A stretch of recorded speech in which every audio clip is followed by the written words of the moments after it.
আসসালামু আলাইকুম everyone, মেরিনাস home কিচেনে আপনাদেরকে স্বাগতম। আজকের পর্বতে রয়েছে কাপকেক।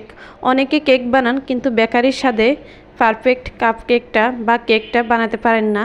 তো আমি আজকে 2টা ডিম দিয়ে 10টা কাপকেক তৈরি করব বেকারির স্বাদে।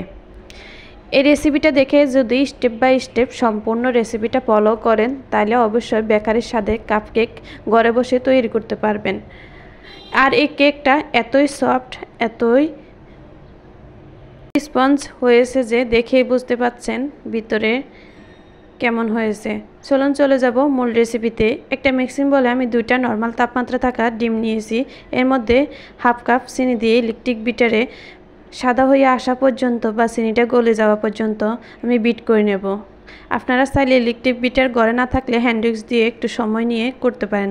তো এখানে আমি 1/3 কাপ রান্নার তেল দিয়ে দিলাম, মানে সয়াবিন তেলটা দিয়ে আরও 15 থেকে 20 সেকেন্ডের মতো একটু বিট করে নিলাম। এখন এর মধ্যে দিয়ে দেব আগে থেকে জাল করা 1/3 কাপ লিকুইড দুধ। আমি দিয়ে আরও 10 থেকে 15 সেকেন্ডের মতো একটু বিট করে নেব। এখন দিয়ে দেব হাফ চা চামচের মতো ভ্যানিলা এসেন্স আর 1 চিমটি পরিমাণ লবণ দিয়ে আর অল্প কিছুক্ষণ একটু ইলেকট্রিক বিটার দিয়ে বিট করে নেব।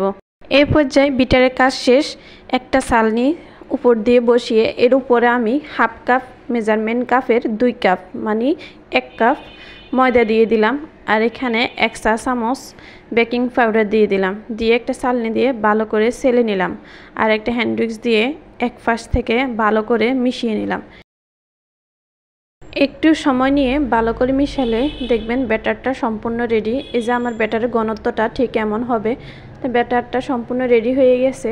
এখানে আমি ছোট ছোট 5টা কাপকেকের মোল্ড নিয়ে নিয়েছি। এর মধ্যে কাপকেকের যে কাগজগুলো থাকে ওগুলো দিয়ে দিলাম এক এক করে। এর মধ্যে এই ব্যাটারগুলো দিয়ে দিচ্ছি।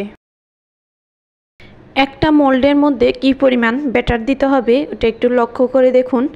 তা আমি পুরো একটা মোল্ডের মধ্যে অর্ধেকের চেয়ে একটু বেশি দিছি। এক এক করে সবগুলো মোল্ডের মধ্যে আমি ব্যাটার দিয়ে দিলাম।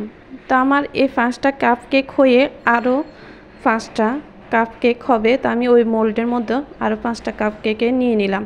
এখন ওভেনে আমি 180 ডিগ্রি সেলসিয়াস তাপমাত্রা 40 থেকে 45 মিনিটের সময় মতো আমার লেগেছে। আমি ওভেনে বেক করে নিলাম।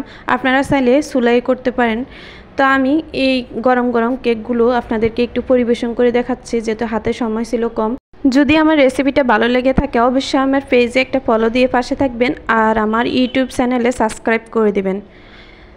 আজকের মতো আমার রেসিপিটা এই পর্যন্তই।